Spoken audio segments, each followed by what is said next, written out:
Hello and welcome to another episode of Good Clean Gaming. I'm your host Jalindo, and today we are playing the Escapists. The Escapists is still in early access, but it's already a lot of fun. The game is a light-hearted prison life simulator, I guess you could call it, with the objective of escaping. When I first started playing this game, I was completely overwhelmed. The game drops you into a prison and expects you to learn how to do everything using logic and some trial and error. You probably are going to get captured a lot. However, each time you make it one step closer to freedom, even if you get caught, it's still an awesome feeling. You feel like you achieved something, and now you start thinking about, how do I get over this new hurdle that the game has thrown at me? So I'm going to go ahead and get the first game started. We're going to start a new person, Rabbit. This is going to be who we are. And I'll change that name to Jalindo. So we customized. We're not going to do the tutorial. We'll go to the next one. I plan on playing all of the different prisons in this channel. So I'm going to start out with the easiest one and just work my way up from there. We can rename each of the prison inmates, and we'll probably do that in the future. But for now, we're just going to use the default names. That's perfectly fine. I am going to randomize them a little bit because I like to have I like to make sure that no one has kind of the same hairstyle and the same look if I can avoid it, because it makes it easier to identify who's who. That's pretty close. Almost all of them are unique. We got two guys that look about the same. Everyone else is the same. Oh, we got two bearded guys too. That's fine. So starting the game. Now we're inside the prison. Dear Jalindo, welcome to Center Perks, the most comfortable, low-security prison in the country. On behalf of all the staff here, we wish you a happy and relaxing visit. Should you get bored of the complimentary cable TV, we pride ourselves in many other engaging activities around the grounds. Warden Alberto Valero. This is a low-security prison. It is the easiest prison in the game, and it makes me wonder why we want to escape, because we get cable TV and internet and everything nice. And roll call. The first thing that happens when you get into the prison every morning is a morning roll call. You see the stage at the bottom left-hand corner of the screen, or at day one, and morning roll call is the current shift. And so we want to be at roll call. Roll call will tell us what shakedown is going to come that day. There will be two people who get shaken down, randomly chosen each day. What a shakedown is they go in your room, they inspect everything, and they see if you have anything that needs to be confiscated, anything that's banned materials, things like that, shovels and all kinds of stuff. And then they take those, and if you are found with them, you get in trouble. You get locked in solitary for a couple days, and that solitary makes you lower your skills and things like that. You don't want to get locked in solitary. This is breakfast. It's 9:23. I'm going to grab some food and sit down. And eating breakfast gives you back energy. And if you look at the top left-hand corner, we have fatigue. While we're eating, that fatigue will go down. You can also get fatigue to go down from showering, sleeping, eating outside of the lunchroom, eating like cooked food and things. Above that, you have something called heat. That's how much the the guards are interested in you. Basically, you start doing things bad, the heat goes up, and then eventually they get so mad at you that they start deciding to beat you up, incapacitate you because you're being too much of a problem, and putting you in solitary sometimes, or in the infirmary. So let's do a little tour. Bottom right hand corner we have the lunchroom, and if you look at the bottom of the lunchroom, we have the kitchen area. You can actually work jobs in the prison. Kitchen is one of the jobs. If we go north from here, there's an exit out into this wonderful courtyard that wraps around the prison. Very relaxing. At the edge of the courtyard, there's a fence. Here's solitary confinement. Here's where you get put if you have confiscated materials or do something bad, like steal keys. Each one of these is a different prisoner's room. We have Xavier's desk, Marcus's desk. And if you mouse over, you can figure out whose room is whose, and it's a real quick way to identify whose desk you might want to investigate. If I go into mine, you can pick up the desk, move it around, and if you stand on top of the desk, you'll notice there's a vent system.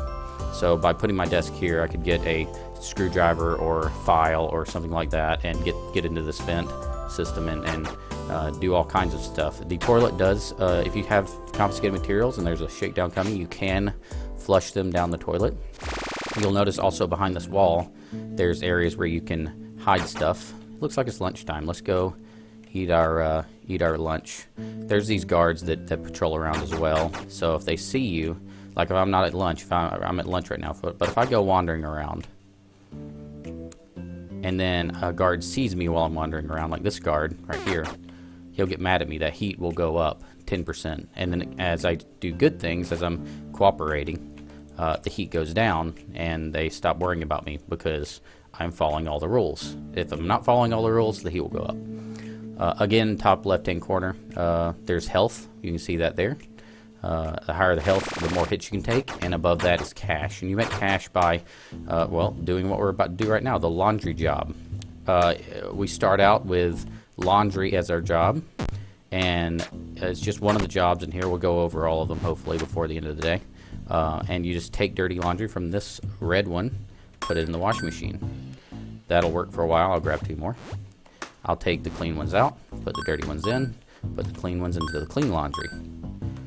Take the dirty ones out of that, put it into the washing machine, take the clean ones out, put it in there. You can just go pretty quickly and fill the job quota.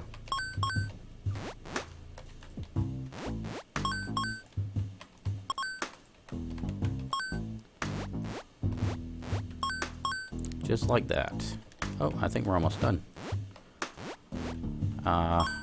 There we go. I got too many. So I'll put 2 more in for tomorrow. You can leave.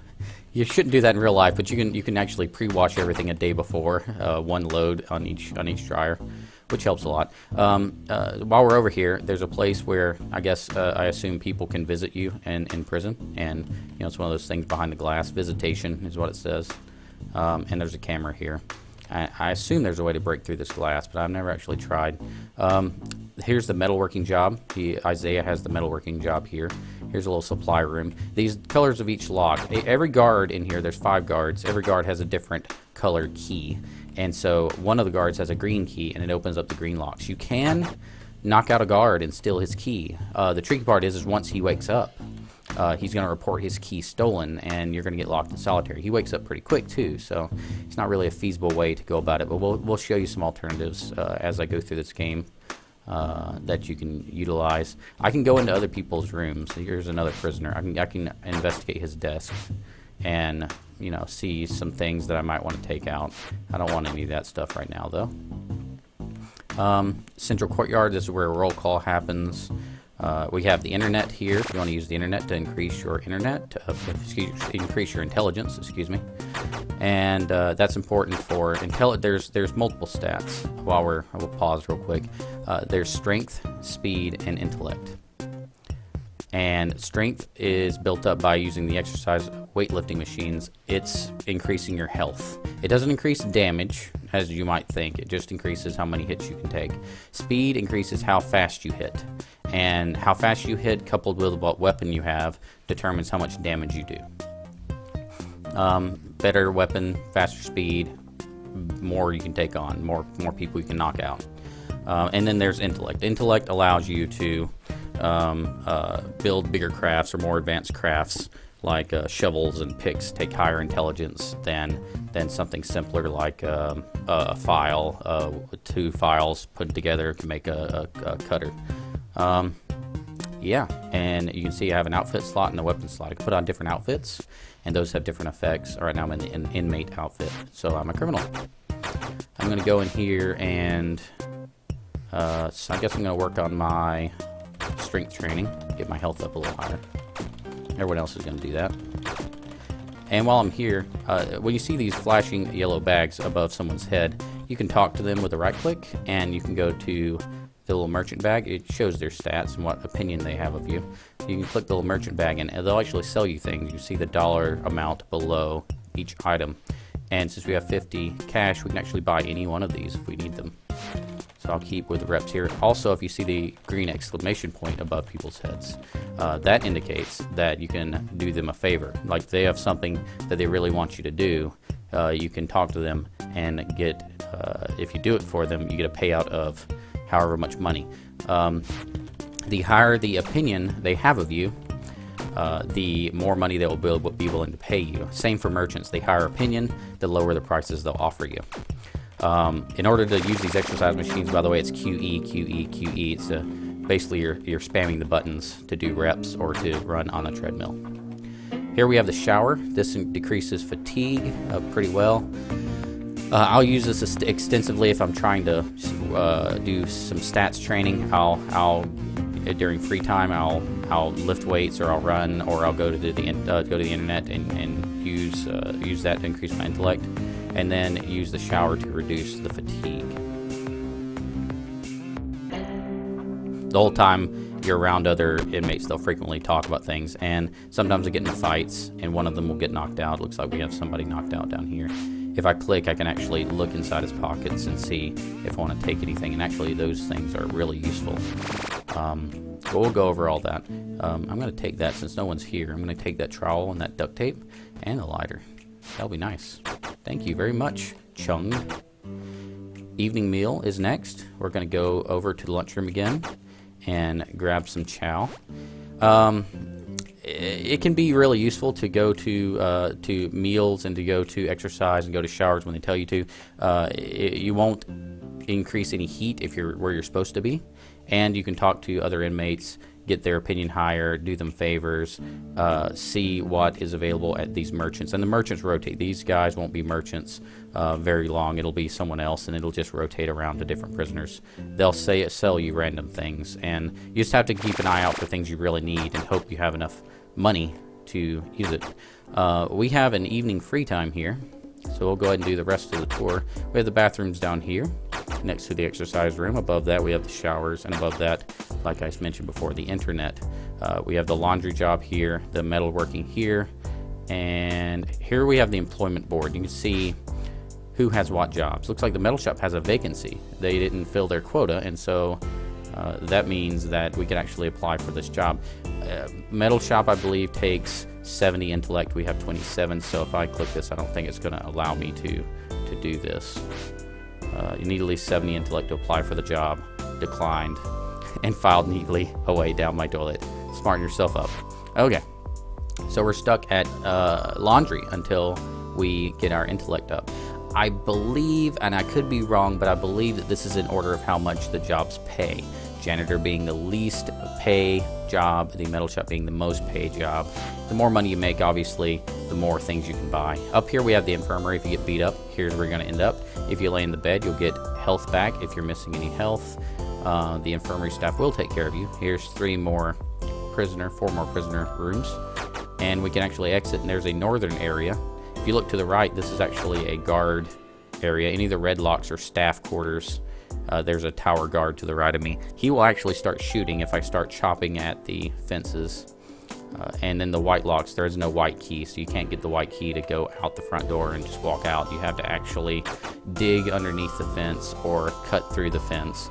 And this is actually a very easy prison to get out of because there is only a fence all the way around, and there's a lot of empty space, a lot of places to hide and start cutting through the fence. And so once you get the hang of the game, at first it's very challenging, but once you get the hang of the game, this prison becomes fairly rudimentary to get out of. Accidents will still happen. You'll still get caught randomly if you aren't careful, or if you have the worst turn, the worst random chance ever. It will happen. There are cabinets that say cabinet hide. You can hide in cabinets if you're trying to avoid guards that are trying to chase you down or whatnot. I think this utility room, orange is utility, by the way, I think that one leads to a ladder that goes to the roof. If I go over here, I can actually check on that. So if you need to get up on the roof, you can get up there and use things like a rope or a bed sheet rope or something like that to get down off the roof. And there are multiple ways of doing practically everything. Evening roll call, it means I need to be up here. There are multiple ways of doing all kinds of things. So there's multiple types of rope, and you can make them different ways. I should probably talk about how you can actually make this stuff. There's a crafting button down here, and combining different things in the top 3 slots results in something in the bottom right. And you notice there's nothing that tells you what you can put together. you have to learn from experience or get a crafting note. The merchants will randomly have crafting notes as one of their items, and if you click on that and then use it in your inventory, you will learn that recipe. They also have other things that can be used in crafting, and I'll show that in the next episode on day 2. So now they're going to talk about who's going to get shaken down now, and they'll talk about nice things about what, how great they are and how great the prison is, because this is a very lax prison. They're not threatening you or anything. I'm going to put my desk back because I don't need it there for this prison. And I'm just going to lay down to go ahead and get to the next day. And if you look in the top right here, there's a little prisoner stash. If we get into any of these little wall areas, there's usually a little prisoner stash, and it'll have an item that might help you escape, like a file or a shovel or things like that. We're gonna get in bed, and it's lights out at the bottom left. One more thing to note is that when it's lights out, these yellow locks go on all the doors, and they are the kind of cell locks. If you have a yellow key, you can sneak out when it's lights out, and that's one way you can try to escape. One venue. You can also go through this wall. You can also, as we showed earlier, go up into this vent, into the vents, and try to get up that way. You can go to the roof and try to get up that way. But in general, once you get outside, you have to be able to get through that fence. There's no other way. You either got to go over it, go under it, or go through it. And we're going to pick one of those and do it. So I'm going to go ahead and save and sleep. One thing to note is that the game will only save when you fall asleep. So if you do all this great stuff in a day and then you get caught at night trying to escape, you will lose everything you did that entire day. So sometimes it's beneficial to get all your preparation done and then sleep on it, save, and then the next day use all those materials to try to escape. If it doesn't work, if you run into a problem, gather more that day and then sleep again. So you keep saving, progressing, getting more, getting ready, and then finally you'll escape. So we'll see more of that on day 2. I'm going to click OK here, and we'll progress to day 2. And I'll pause it here. I hope to see you in the next game. That's the grand tour of the prison. In the next episode, we will start gathering what we need to make our escape attempt. If you enjoyed this video, please make sure to like, favorite, and subscribe. And until next time, keep it clean.